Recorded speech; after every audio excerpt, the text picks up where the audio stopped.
Welcome back to the channel. So we clearly finally moved. You guys can see my kitchen is very different. We're working on the lighting situation here. Yeah, he wants to let you guys know that too. We have my son, a little guest visitor here. You say hi? Okay, maybe not today or right now, but I know you guys will hear him in the back of the videos. Are you excited? What are we making? We're making banana bread, but not just any banana bread. This is my grandmother's recipe. Oh, Grandma, he wants you to make banana bread. Well, we're gonna make banana bread, so let's get started. But also, there is a secret ingredient that is not so secret, but it is, yeah, it's so good. All right, so I like to get started with the wet ingredients. So I have 4 super ripe bananas, like super dark. You want them to be very mushy. I've seen some hacks out there where you take like a regular ripe banana and you throw it in the oven. You do not want that. You want something that is very dark, very mushy, because that means the sugar is super active in there and it's gonna be so good.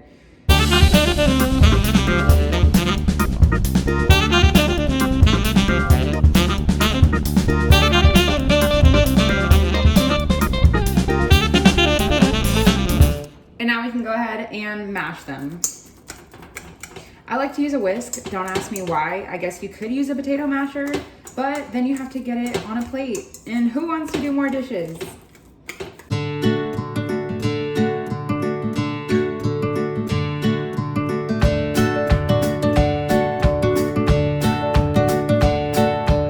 Okay, now that's good. Now we can go ahead and add our sugar. I have half a cup of some white sugar. I'm gonna go ahead and give that a mix.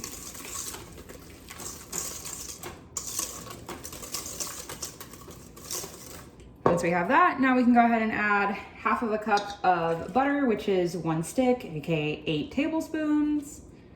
Nice and melted. Mixy again.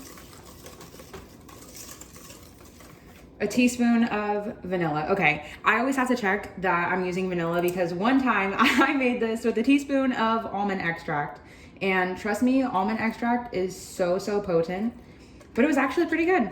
Okay, so teaspoon of that, mixy. And now we can start adding the eggs.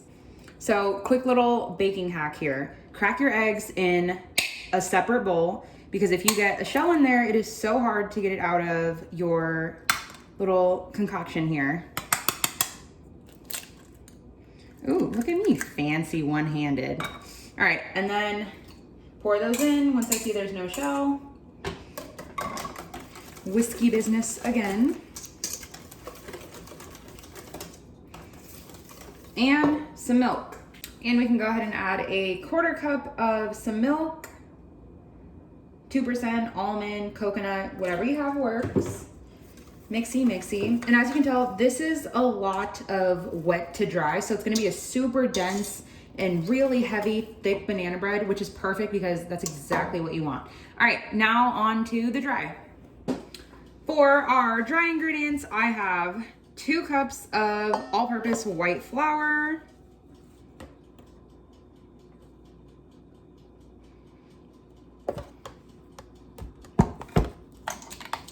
And half a teaspoon of baking soda. Whiskey business again. Make sure it's all combined. You don't want some parts of it to rise and some not. And then for the secret ingredient, chocolate chips. These are San Jose, Minneapolis chocolate chips. But okay, gotta be honest here. Look at this. They were in the car, they melted, and I have been sitting here with a knife mixing them together, but they're still gonna melt great and they're still gonna taste great.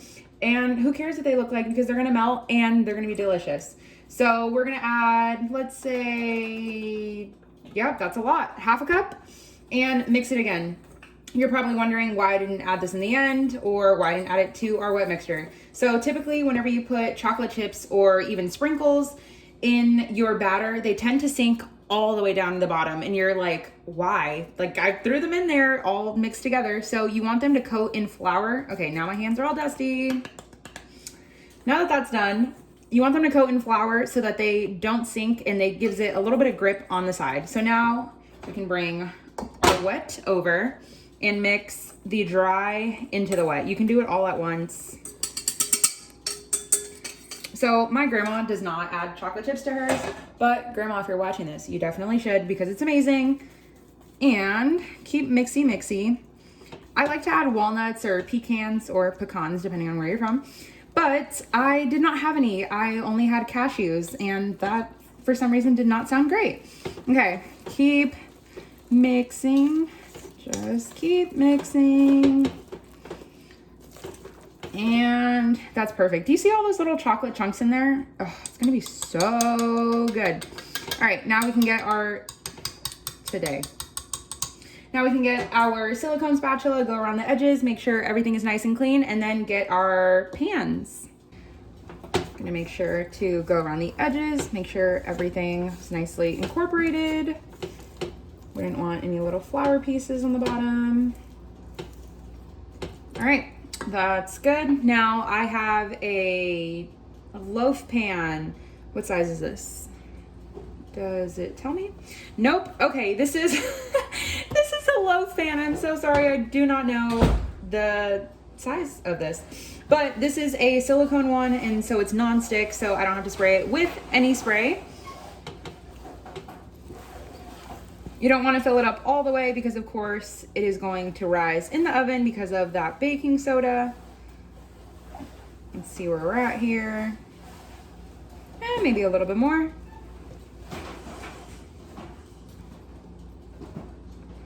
Is that looking good? You know what? We're just going to add it all.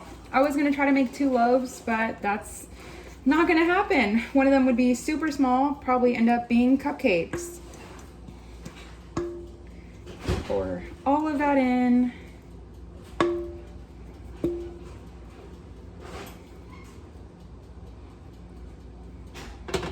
Okay, perfect. Smooth out the top. Now for presentation and to make it look prettier, you can add some nuts on top or extra little chocolate chips. Oh, did anybody see that?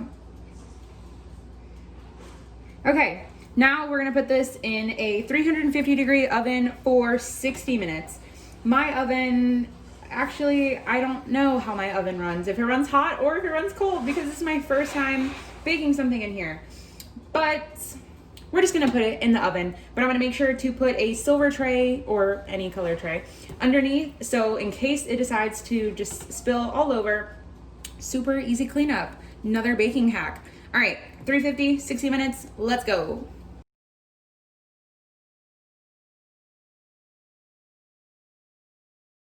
It's been 60 minutes. I'm gonna go ahead and insert a little metal skewer just to make sure. Perfect. You got a little bit, oh, we're blurry here. A little bit of crumb. Just gonna double check. And of course you will have some spots. It's been an hour, it's been cooling. It is still nice and warm to the touch. So don't think by cooling it that it's just gonna be cold and it's not gonna be good. It is perfect. And this way, when you cut it, it's less likely to crumble and less likely to be gummy inside because it's still kind of finished cooking.